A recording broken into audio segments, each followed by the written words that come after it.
everybody, John here from NoJokeNHL, here with our daily betting report. This is Tuesday, October 8th, 2013. We're finishing the first calendar week of the season, or we finished it yesterday.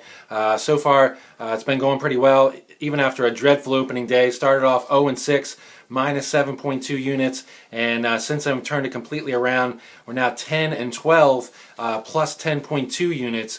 So throw out that opening day, and since then we've gone 10-6, and plus 17 units. So it's gone pretty well, except for that opening day. Definitely not going crazy and doubling down and making plays stronger or anything like that as we're doing.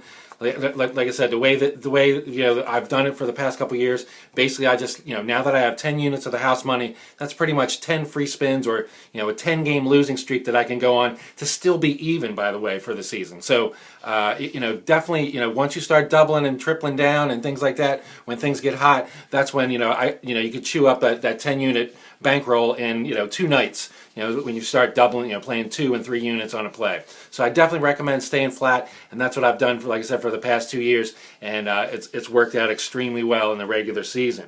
All right, moving on to tonight. We have 8 games on the card. We have 3 games tomorrow night. I'll probably just take care of both of them because with a 3-game card, probably no need to do a video tomorrow. So let's get started. On the card, we have 51-52 Colorado Avalanche at Toronto Maple Leafs.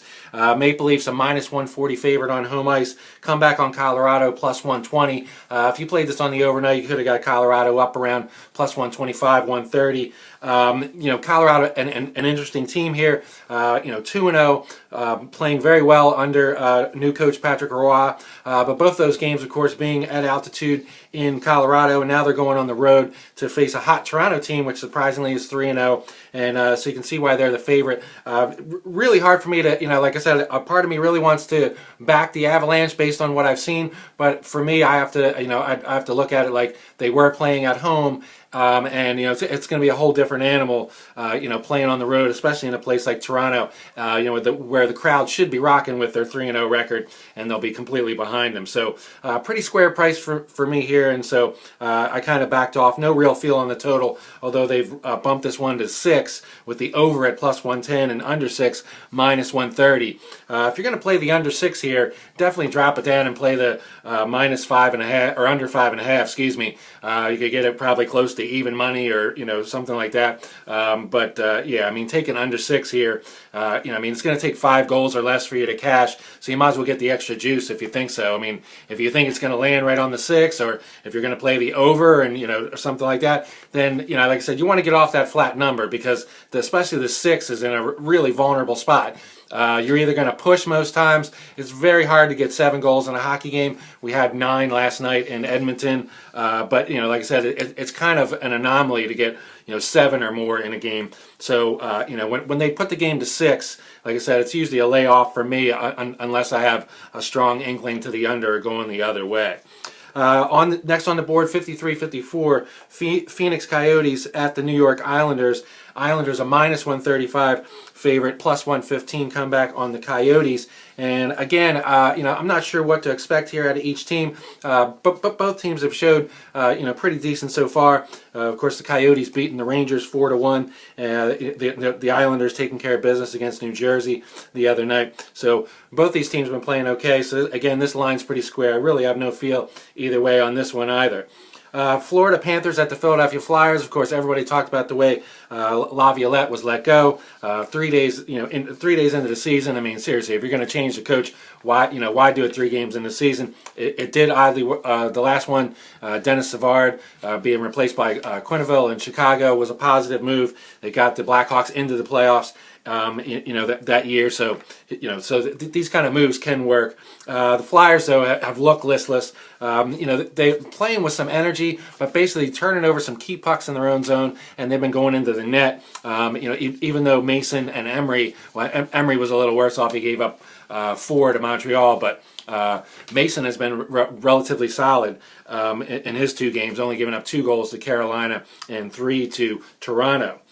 So the Flyers tonight, minus 160 on home ice, plus 135 on the Florida Panthers and Tim Thomas. And, definitely a steep price for the Flyers here. So if you're going to take them, Wes Reynolds, recommend taking them at -1 or take a -0.5 in regulation, something like that. That's the better way to go here. I definitely could not get down on the Flyers at -160. Not sure I could back the Florida Panthers on the road at only plus 135. So again, a no play for me in this one. Total on that, over 5.5, -120. The under at 5.5 even. Really no feel on that total there. The Islanders total, no feel with that one either. It was under 5.5, -125 there.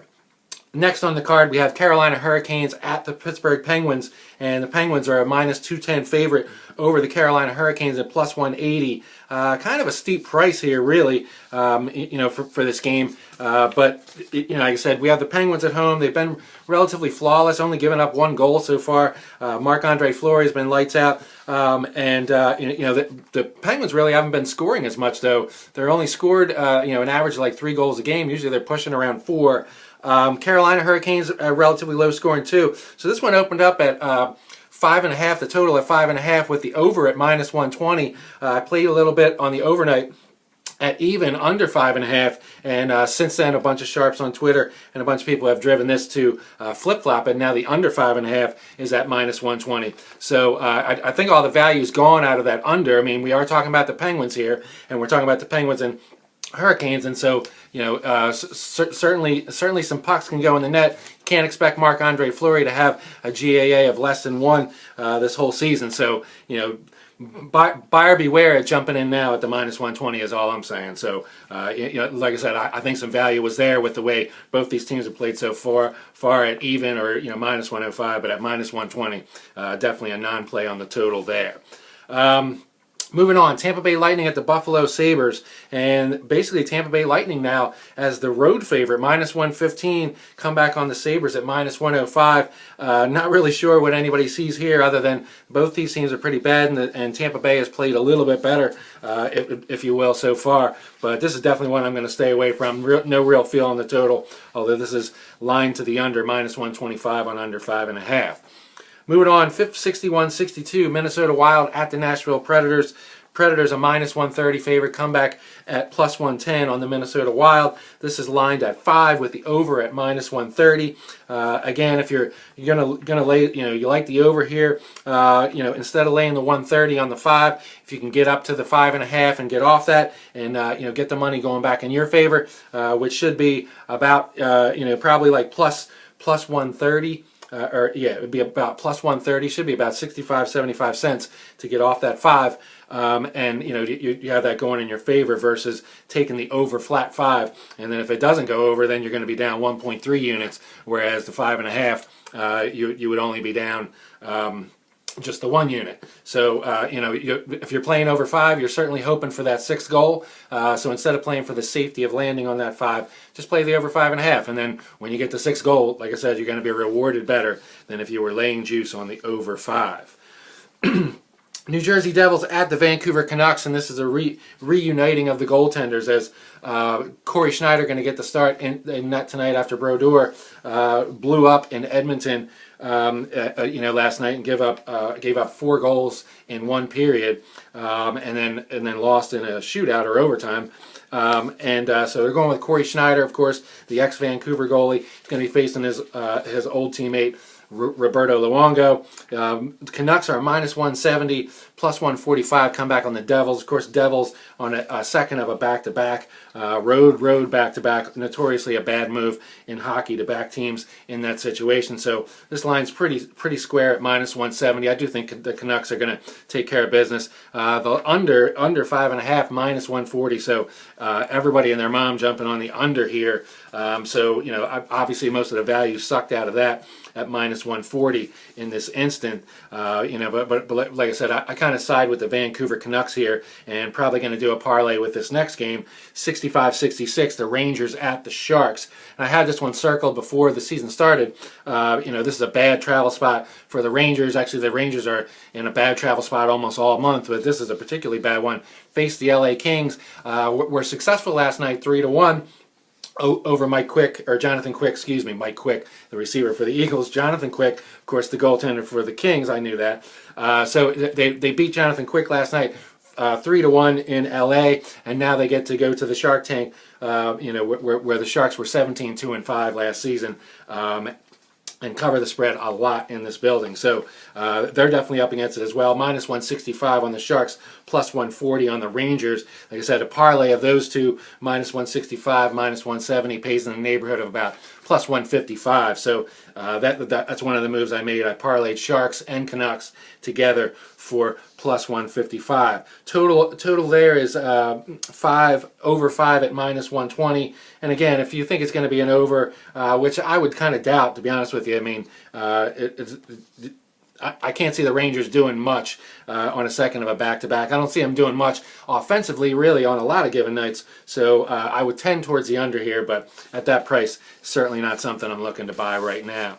Moving on to tomorrow night, we have Chicago Blackhawks at the St. Louis Blues. This game's going to be on the game of the week, rivalry night or whatever, on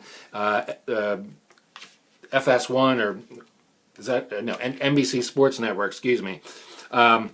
Blues are going to be, as of right now, minus 125 favorite. Come back on the Blackhawks, plus 105. I would probably lean toward the Blackhawks here, but of course the Blues definitely going to be looking to make a statement. Should be a really quality hockey game no matter which way you look at it. They have this line at 5.5, the under at minus 130, and I'd probably lean towards the under here. But like I said, at minus 130, we might be getting out of the range of value there, so definitely going to have to monitor that as well. Next game up, Montreal Canadiens at the Calgary Flames. Montreal Canadiens a road minus 135 favorite. Come back on the Flames at plus 115. I'm not sure the Canadiens really deserve to be a road favorite. That victory over the Flyers was to be expected the other night in their home building, and now they're going on the road out west to face the Calgary Flames. And Calgary's kind of surprised a little bit here. Played rather decent. Taking several quality teams, right to the brink, including beating the Columbus Blue Jackets on their ice as well on a second of a back-to-back after almost taking it from the Capitals in D.C. So if anything, I'd probably lean to the Flames there at plus 115 on home ice. Final game, Ottawa Senators at the LA Kings. Kings minus 145 favorite. Come back on the Senators plus 125. Kind of a bad spot for the Senators flying all the way out to LA for the game. So like I said, I'm going to kind of monitor this, maybe take the Kings in regulation or something like that tomorrow. All right, well, that brings us to the end of the report. So let's drop the puck, and even more importantly, let's make some money.